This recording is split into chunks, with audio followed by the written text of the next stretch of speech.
Dipermalukan terpidana narkoba.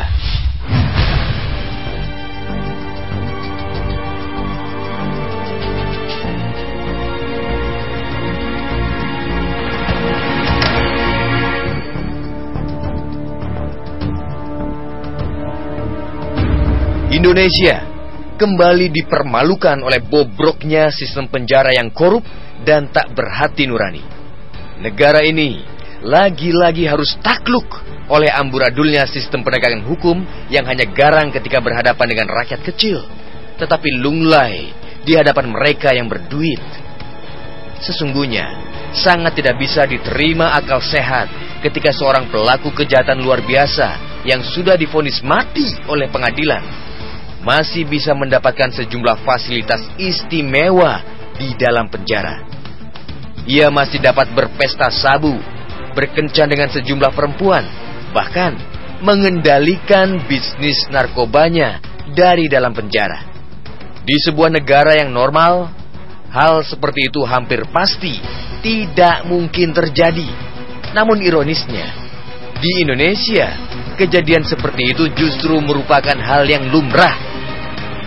Pengakuan Fani Rosiana yang kerap berkencan dan menghisap sabu di sebuah ruangan khusus di Lembaga Pemasyarakatan Narkotika Kelas 1 Cipinang bersama terpidana mati gembong narkoba Freddy Budiman sekali lagi membuktikan korupnya sistem lembaga pemasyarakatan kita. Kita malu karena kasus perlakuan istimewa terhadap Freddy menjadi pemberitaan berbagai media asing. Teori bahwa penjara ialah tempat untuk membuat jera tidak berlaku di negara ini. Di sini, penjara malah menjadi tempat berleha-leha. Pengistimewaan perlakuan terhadap narapidana tertentu di dalam penjara sudah merupakan kesalahan besar. Terlebih bila perlakuan spesial itu diberikan kepada gembong narkoba. Narkoba bersama dengan korupsi dan terorisme tergolong dalam kategori kejahatan luar biasa. Ketiganya juga merupakan 3 jenis kejahatan yang menjadi objek dari PP 99 tahun 2012 tentang pengetatan remisi. Karena itu, kejahatan narkoba seharusnya mendapat porsi penindakan dan pengawasan yang maksimal. Akan tetapi, faktanya, negara ini kecolongan.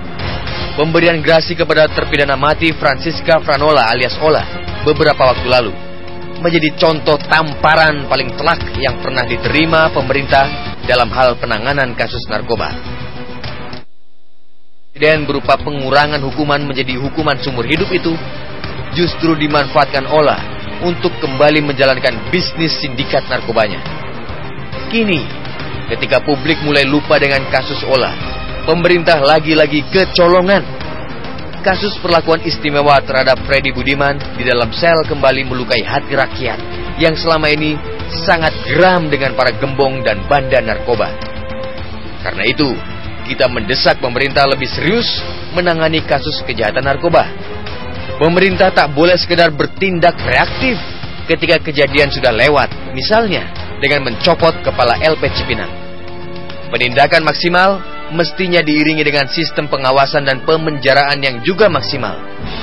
Sungguh sia-sia bila dari hukuman berat yang sudah diberikan justru lahir kejahatan-kejahatan baru yang lebih hebat lantaran sistem penjara yang lembek terhadap sindikat.